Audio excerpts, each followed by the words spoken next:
Hello students, how are you all? I hope you all are doing great. I am Neha Rajvanshi and I welcome you all in today's class, that is English class of class 8th. So students, in today's video we will start reading with our next poem from the book Honeydew. This is poem number 4 and the name of the poem is The Last Bargain. Okay, and this poem is written by Mr. Rabindranath Tagore. So we all are very much aware with this great personality, Mr. Rabindranath Tagore. He also won Nobel Prize for Literature. So yes, he is very famous, very renowned poet of India, and it is our honor that we are having this opportunity to read a poem that is written by Mr. Rabindranath Tagore. So what it means, the last bargain. Bargain means a kind of deal. So in this poem we will read about one deal. So what is this deal and who are two parties that are involved in this deal, that we will come to know in this poem. So yes, it is very simple, very easy poem, but this poem is having a very great, very important message for all of us. So now let's start reading our poem, that is The Last Bargain. Before you read, so before starting reading the poem, let's get some idea about the poem. A bargain is an agreement in which both parties promise to do something for each other. So first of all, we are having the meaning of bargain. So what bargain means? Bargain is a kind of agreement, right, in which both parties, so it is very clear that in any kind of bargain, or we can say in any kind of deal, there are two parties. So in bargain there are two parties and both the parties, they promise to do something for each other. Clear? Someone is looking for work, waiting to be hired, and in this poem we will read that there is one person and that person is looking for work, that person is searching for work, he wanted to have some kind of work and now he is actually waiting to be hired. He strikes a bargain but thinks it worthless. So now first of all, he is having some kind of offer, he is getting some kind of opportunity, but finally he thinks that this opportunity, or we can say this bargain, is totally worthless. He tries twice again but doesn't like either, and after that he is trying more and more, and now he is having two more opportunities, two more offers, but still for him both the offers are also worthless. So he doesn't like any of the offer, he doesn't like any of the bargain. Finally, in the last bargain, when he is hired for nothing whatever, he is happy as never before. So now finally this is the last bargain for that person, and now in this bargain the person is he is hired for nothing, but still that person is very much happy as never before. So this bargain suits him very much, he is very much happy, he is very much satisfied in fact with this last bargain. What is the bargain and why is it the best? So now the question that arises here is, what is this bargain and why this bargain is the best for the person, why the person he accepts this bargain only after refusing 3 offers earlier. Okay, so what is the reason, and more important, what bargain, what deal that is, that we will come to know in the poem. So now let's start reading with our poem. So these are the opening lines of our poem. So first of all, let's read the lines.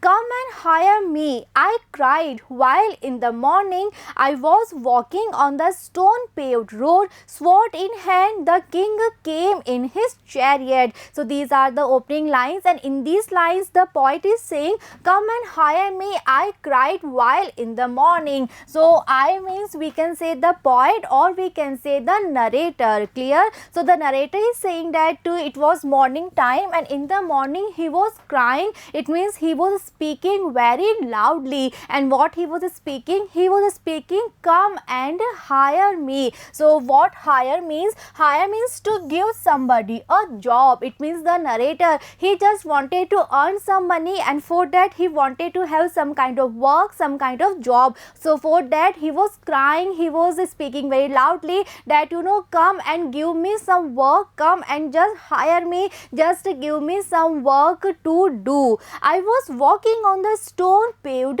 road. So at that time the narrator, he was walking where? On the stone paved road. So what is stone paved road means? So in this picture you all can see this road, such roads are known as stone paved road. So we can see so many stones on this road, right? So such roads are known as stone paved road. So it means there was one stone paved road and the narrator, he was walking on that road and it was morning time, and at that time he was speaking very loudly. He was requesting that to come and hire me, please give me any kind of work because I want some money, I want to earn some money. Sword in hand the king came in his chariot. So now next the narrator is saying that when he was requesting, he was having that request, at that time one king was there. At that time the king, he was there and he came in his chariot. So what chariot means? In this picture you all can see this cart is known as chariot, that is pulled by the horses. Clear?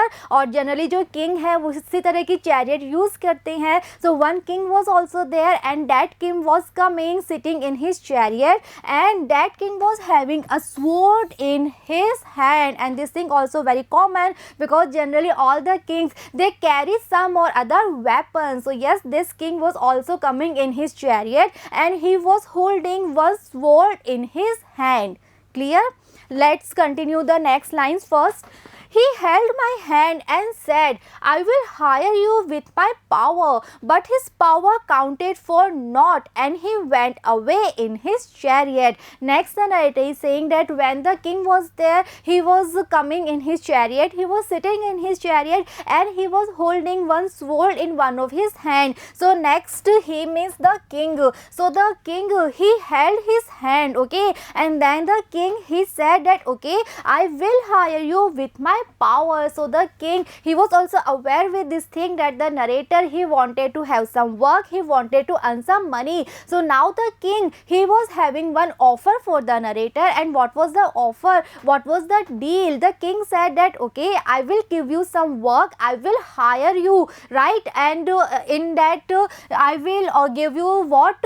Power. It means the king is saying that okay, I will hire you with my power. It means just work for me and in return I will give you my power, right? But his power counted for naught. So now the narrator, he was thinking that should he accept the offer or not? And finally what was the conclusion? What was the thing that he concluded at the end? So finally he realized that the king's power, it counted for naught. Naught means nothing. So finally after a lot of analysis, after doing a lot of thinking, finally the narrator, he was on that conclusion that power means nothing, a power counted for nothing. And finally the narrator, he refused to accept this offer, he refused to accept this bargain that was offered by the king, and this was the reason that the king, he again went away in his chariot. Clear? So now let's understand the lines, let's understand the explanation part one more time. So this is the very first stanza of our poem, and in this stanza the poet is saying that one person was there and that person just wanted to have some money, and for that reason that person wanted to have some kind of work, some kind of job, and he was crying, he was speaking very loudly that just come and hire me, just come and give me some kind of work opportunity. And it was morning time and he was walking on the stone paved road. Clear? Next the poet is saying that at that time one king was there and that king was coming sitting in his chariot, and that king was holding one sword in his hand. And when the king, when he came to know about this thing that that person needed some work, that person needed some money, then the king said that okay, I can hire you, I will hire you. The king was having some work opportunity for that person, and in return the king promised to give him some power. Clear? But after doing a lot of analysis, finally that person, he rejected this offer, right? And why? Because for him power means nothing. That person was not at all interested to have any power, because for him power is having no value, no importance. So yes, that person, he he refused to accept this offer, and finally the king, he went away from there still sitting in his chariot. Clear? So this was the very first stanza. So now let's discuss some of the literary devices, some of the poetic devices that are used in this very first stanza. So first of all, let's discuss the rhyme scheme. So now I am very much sure that you all are able to understand, you all are able to underline, or we can say you all are able to mark the rhyme scheme. So let's see the sounds. The first sound that we are having is morning. Okay, second sound that we are having is road. Next is chariot. So morning, road, chariot, क्या किसी भी sound में कोई similarity है? No, the answer is no. Okay, let's read further. Next we are having power, then we are having chariot. So क्या कहीं भी कोई similarity है? Still the answer is no. So what it means? It means that the poem is written using free verse. So what free verse means? Free verse means in if in some of the poem there is no particular rhythm, there is no particular rhyme scheme, that means the poem is a perfect example of free verse. So now in this very first stanza we can see that there is no rhythm, there is no rhyme scheme, all the sounds they are totally different from each other, there is no similarity in any of the sound. So we can say that yes, this poem is the example of free verse, right? So Jin poem में किसी भी rhythm को, किसी भी rhyme scheme को follow नहीं किया जाता है, so those poems are known as free verse, and this poem is also example of free verse. Clear? Next literary device that we can see here is alliteration.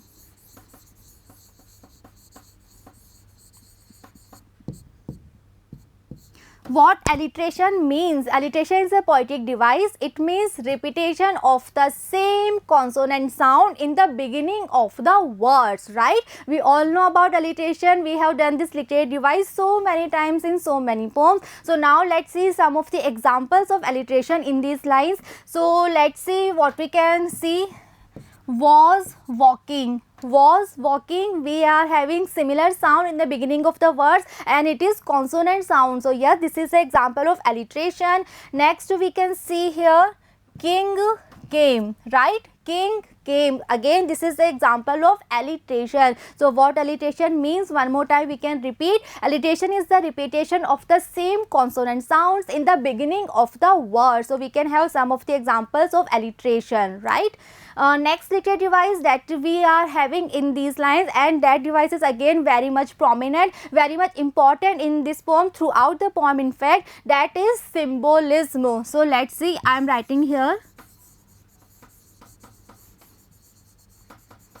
So what this word symbolism means? Symbolism means if some words, or we can say some phrase, they are representing something else, then we can say yes, this is the use of symbolism. So now in this lines we can say the word stone paved road. So what is stone paved road means? It means in this picture you all can see stone paved road is a very uneven road, right? So stone paved road is a symbol to represent difficulties, or we can say the tough time of life. It means the narrator, he wanted to have some work, he wanted to earn some money, right? It means he was having no work at that time, and this is the reason he was facing a lot of difficulties in his life. He was having a very tough time in his life. So we can say to represent that tough time, to represent all the difficulties, all the problems of his life, the poet is using this phrase, that is stone paved road. So now when the poet is saying that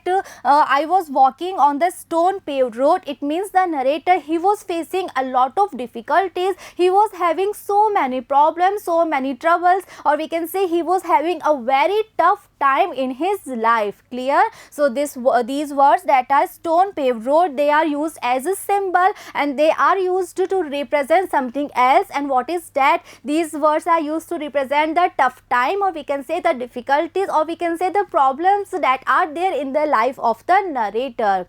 Clear?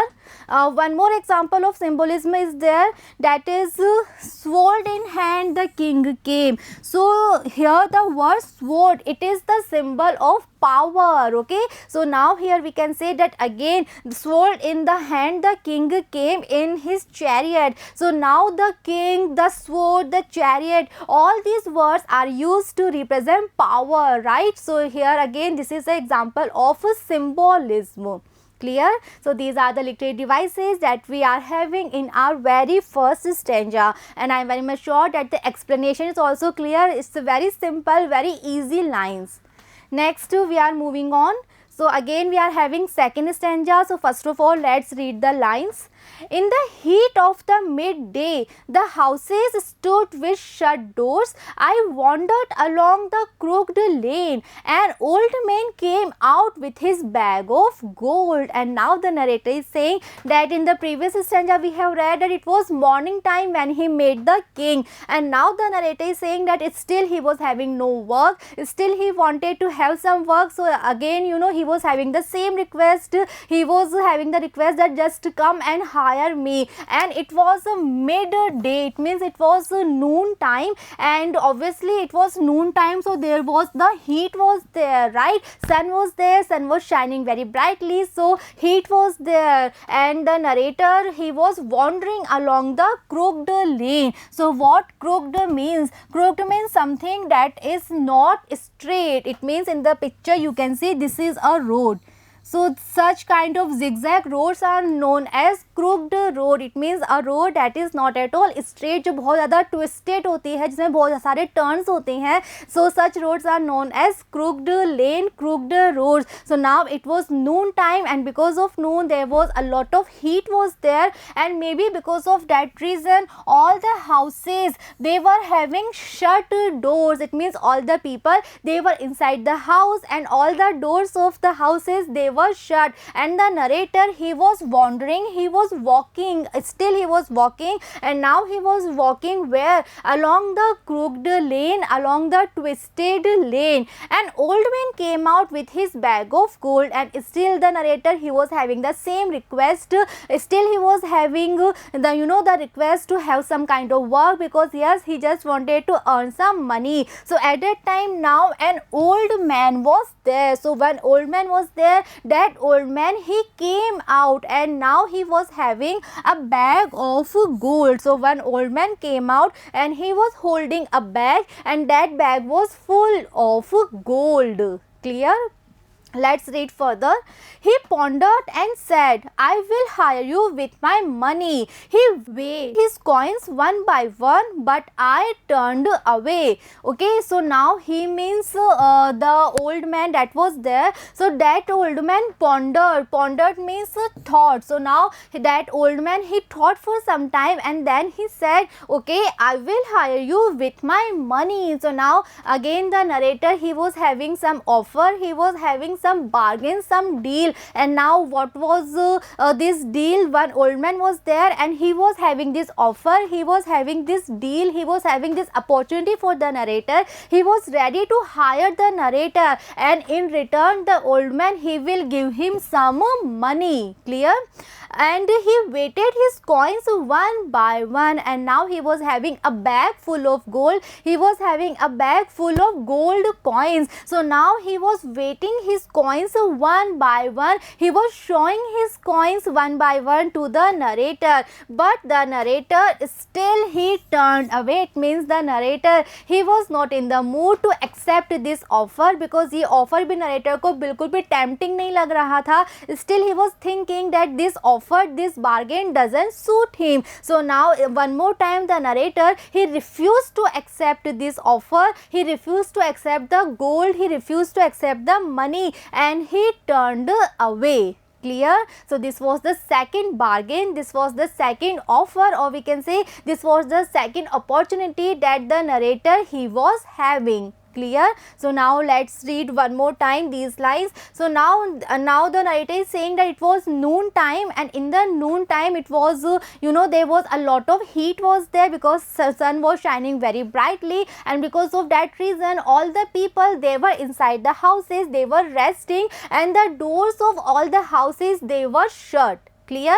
And the narrator still he was wandering, and where he was wandering, he was walking along the crooked lane, because still he was looking for some job, still he was looking for some work. So at that time one old man was there. That old man he came out, and that old man he was having a bag, and that bag was full of gold. Clear? And that old man he thought for some time, and then he have some offer, then he have some kind of opportunity for the narrator, and he said that I will hire you, and in return I will give you my money, because I am having so much money, I am having a bag full of gold. And at that time, you know, the old man he showed his coins, he showed his gold coins to the narrator one by one. But the narrator, who actually wanted to have some work, he actually wanted to earn some money, he refused this bargain, he refused this offer, and then the old man he also went away from there. Clear? So again we can see that these lines are also example of free words, because we cannot see any kind of rhythm, any kind of particular rhyme scheme. So again all these lines are also written using free words, and you can see some of the example of alliteration also. You can find, you can mark the example of alliteration yourself. Clear? And yes, example of symbolism are also there, because old man with his bag of gold, this is the example of symbolism, and this is the symbol to represent wealth, or we can say richness. Clear? So again symbolism is there. Again you can find so many examples of alliteration also, right? Next, read further.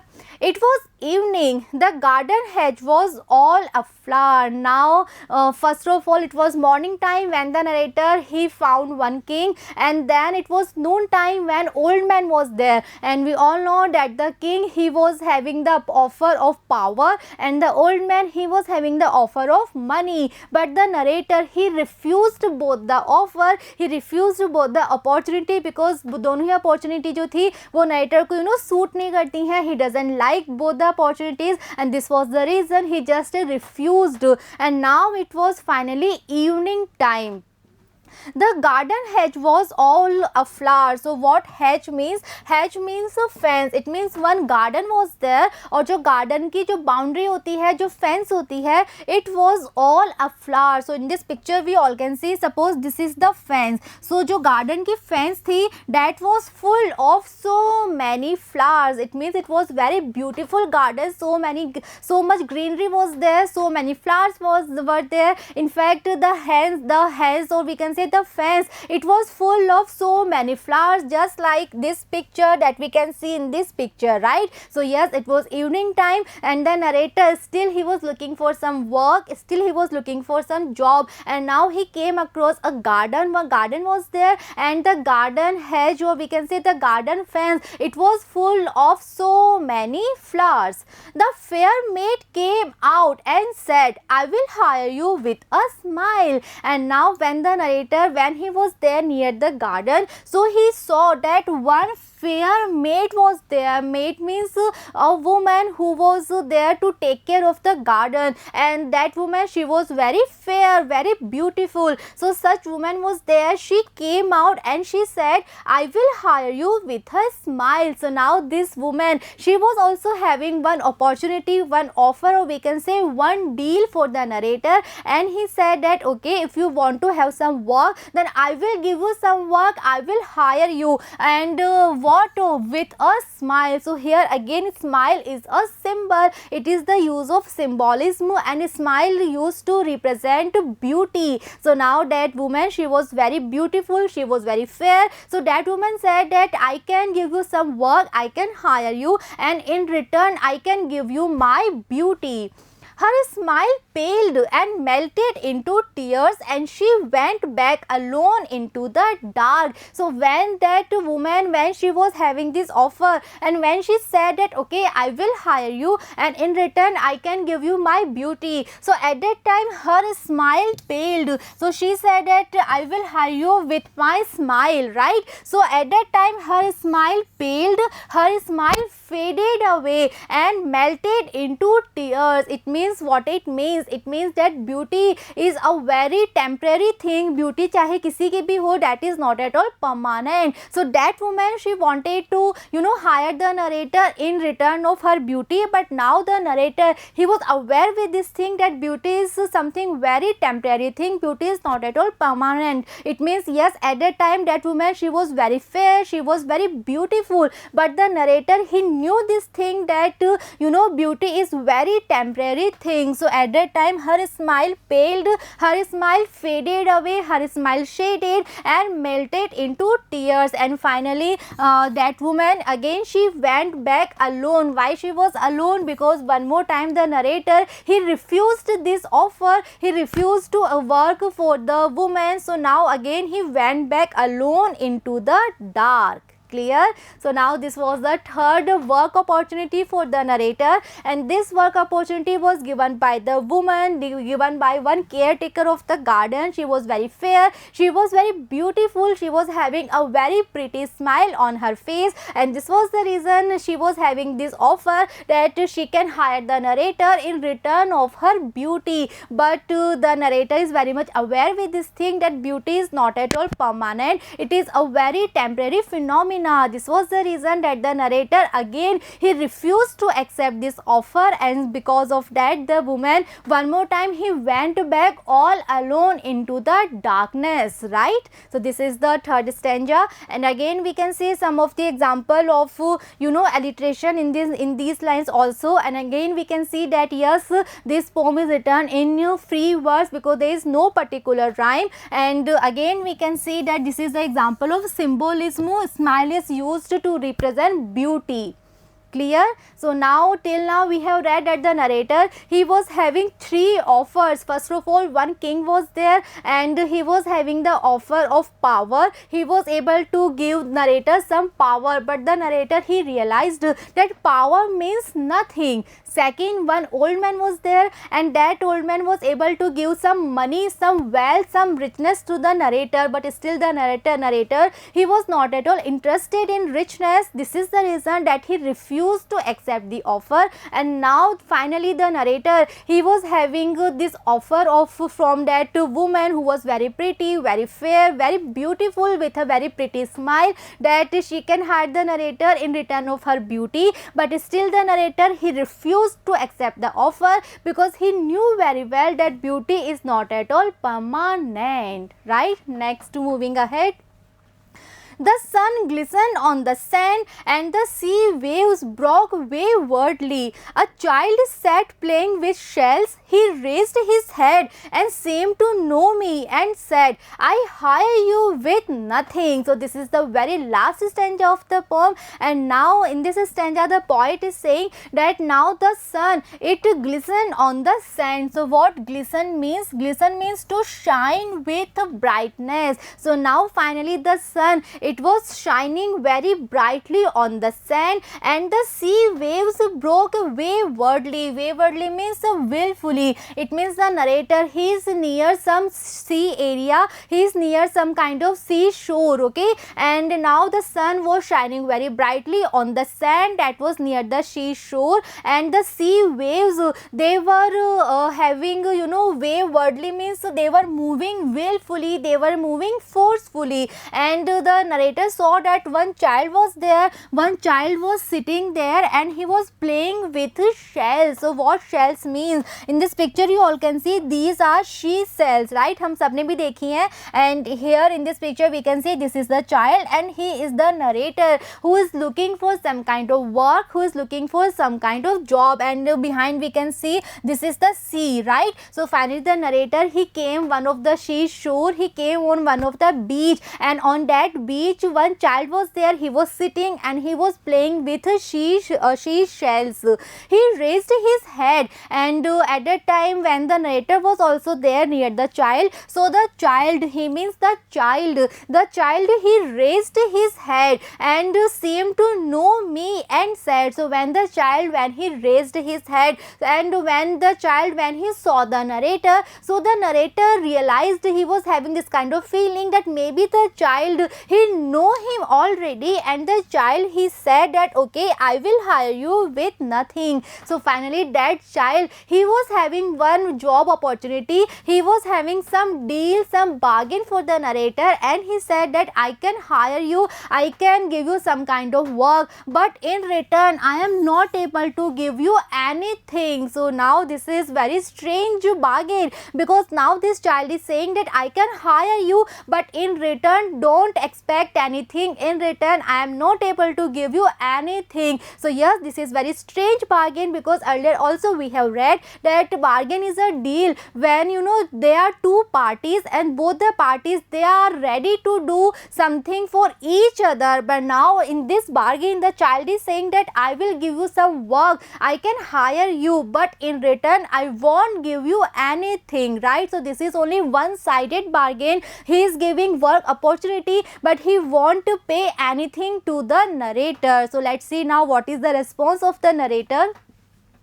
From henceforward, that bargain struck in child's play made me a free man. So this bargain was very strange. So was narrator's reply. Narrator earlier, he was having so many offer. He was having the offer to have power. He was having the offer to have so many wealth, or we can say richness, and he was having the offer to have beauty. But he refused all the offer, and now when he was having nothing in this bargain, but still he accepted this bargain, because for him this bargain was the most suitable one for him. So finally the narrator, he accepted this bargain, and he is saying that from henceforward, that bargain that was struck in child's play, and because of that bargain he was a free man. Because of that bargain, the narrator, he was a free man. So what it means, a free man? It means if the narrator, he accepted the offer that was given by the king, okay, and the king, he was he was ready to give some power to the narrator. So at that time the narrator, he won't be a free man, because at that time he had to do all the things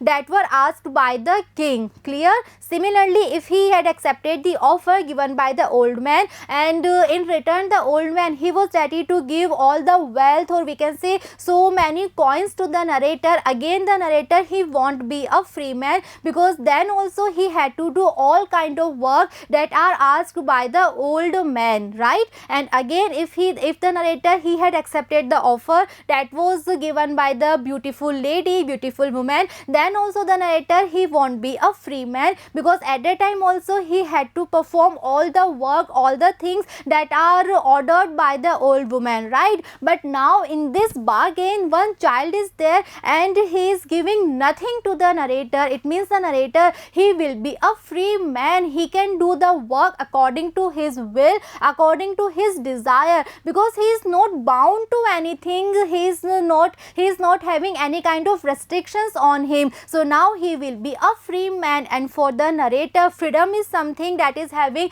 the greatest value, the greatest importance. And for the narrator, freedom was more important than power, than wealth, and even than beauty. And for the narrator, freedom was the most important thing. This was the reason that finally the narrator, he chose freedom over so many things, over power, over wealth, and over beauty. Clear? So this is the poem. It's a very simple, very easy poem, easy to read, easy to understand, but yes, this poem is having a very great message. And now I am very much sure that you all are able to have the message. The message is that the poet, he just wanted to convey this thing, that freedom is something that we should not, and that we should not compromise ever, right? और अगर हम किसी से भी attract हो जाते हैं, if we are attracted with someone else power, if we are attracted with someone else wealth or someone else beauty, and if we are ready to lose our freedom, then there is something wrong with us, and never ever we should be ready for such kind of bargain. Never ever we should be ready to accept such kind of deal, because such deals are not at all in our favor, because definitely we will lose our freedom, and freedom is something very important. And always try to be a free man. Never ever just इसी तरह के trap में कभी भी हमें फंसना नहीं चाहिए, that if someone is there and he is offering power, he is offering money, he is offering beauty, and in return we have to lose our freedom, then just understand that this bargain is not at all favorable to you, this bargain is not at all profitable to you. So never ever accept such bargain, and always value your freedom the most, to always give your freedom the most important value in your life. Clear? So I am very much sure that the explanation part and all the related devices that we have discussed, everything is clear to you. So yes, in this poem we can see so many examples of symbolism, so many examples of alliteration, and yes, this poem is a perfect example of free verse, because no rhythm is there, no particular rhyme scheme is there. So in the next video we will see the comprehension part, we will solve the questions, but first of all we will see the summary of the poem, so that one more time we will revise the central idea of the poem. See you in the next video. Thank you.